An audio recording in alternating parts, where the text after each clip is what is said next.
Now to Liza Lucas live near that site in Conyers. Liza, officials say what so many people have been talking about, the burning eyes, the itchiness, that's the telltale sign that you've been out there exposed to what's in the air too long. And a doctor told you they're getting a lot of reports about this. That's right. I've been in touch with public health officials on the state level. I've also been in touch with local pediatricians. Also want to give you a little perspective about where I am right now. I'm about 5 minutes up the road. Biolab, you can normally see the plume over my shoulder. No plume right now. We'll continue to monitor the situation, but we did see it in the wee hours of this morning. Now, in the meantime, 10 minutes away from here is Piedmont Rockdale, where the ER has been seeing people coming in with the scratchy throats and scratchy and burning eyes and coughs.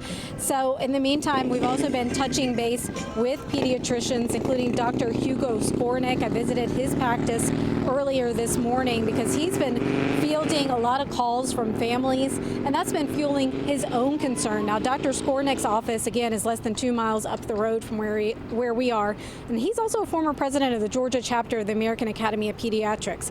He says that doctors at his practice are now seeing more kids with symptoms that could be linked to exposure from the chemical fire, including those burning eyes, sore throat, and asthma attacks, persistent headaches. He tells me that doctors are fielding a lot of calls and questions from families, and the physicians too are looking for answers.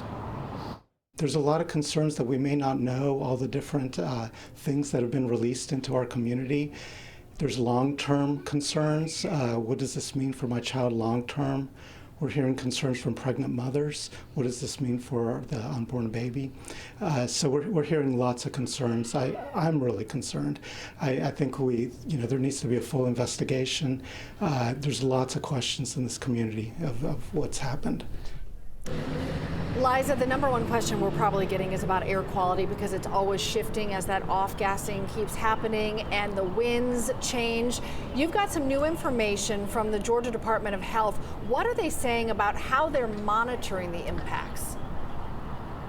Well, basically, they have a whole surveillance system when it comes to the ERs and the urgent cares and people coming and complaining of these symptoms we've been talking about. So far, DPH tells me there have been a few hundred people coming in with minimal effects. I asked them to narrow down that number further. They said they can't at this time because this data is preliminary and it's going to continue to change. But they said what they really want people to know is so far the effects that they have seen have been minimal ones, with very few people being actually admitted to the hospital. Live in Conyers, Liza Lucas, 11 Alive News.